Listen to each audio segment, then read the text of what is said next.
So I know I've brought up the idea of syncing up with the moon and seed cycling a few times, so I wanted to explain a little more in depth about what that means and how it coincides with your menstrual cycle and just like your whole body functions. Since women have been taking birth control, that obviously affects their natural cycle, day to day, week to week, month to month.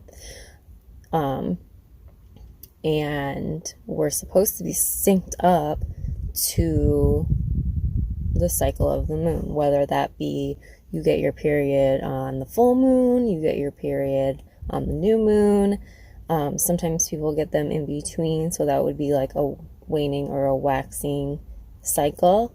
One of the other things that affects us now, modern day, is blue light, screen time, being on our phones, watching TV, being on the computer and tablets late at night.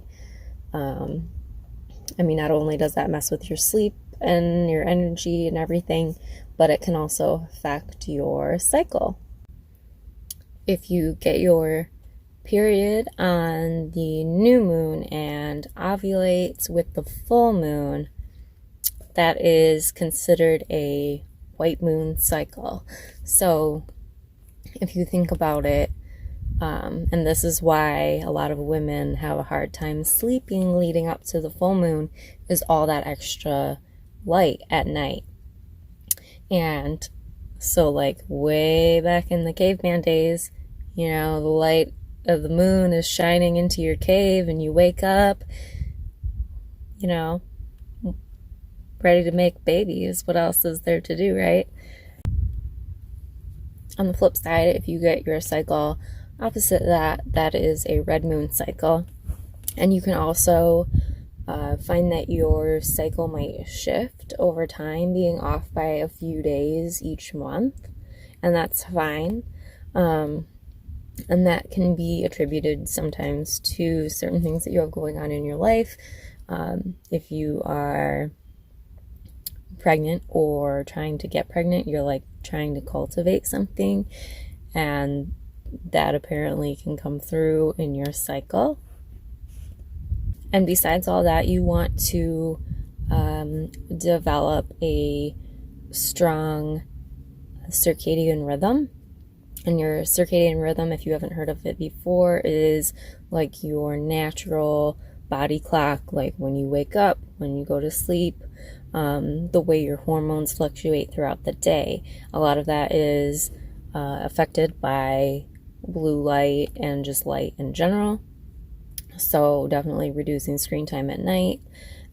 You can use blue light blocking glasses, come up with a nighttime relaxing type of ritual, meditating, baths, whatever. You want your bedroom to be completely dark, the temperature to be 70 degrees or lower, so it's nice and cool. And of course, you always want to get about 8 hours of sleep a night.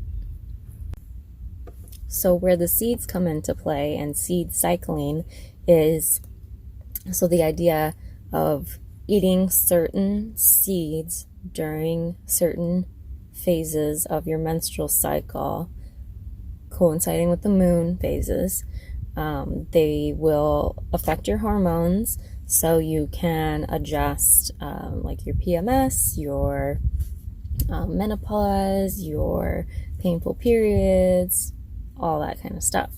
So if you're counting the days of your cycle, the first day that you bleed is day 1. So days 1 through 14, you're going with the pumpkin seeds and the flax seeds, and this will build up your uterine lining, which is increasing your estrogen level.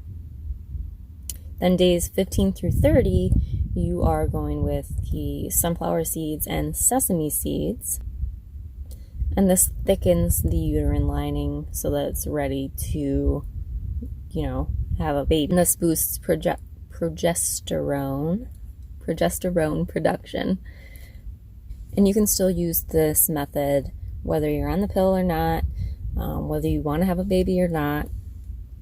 Just keeps things regular. So I know it sounds kind of weird, and personally I'm not sure if it works for me yet, but I have heard a lot of success stories with it. There are companies out there that actually like pre-make you little like packages with the right kinds of seeds in them. I think one of them's called Moon Bites by, I don't know, I'll have to think or look up the name, but it's definitely been fun like tracking the moon cycles and everything with it too, since I'm also kind of getting into astrology, which is something that I can talk more about in another video.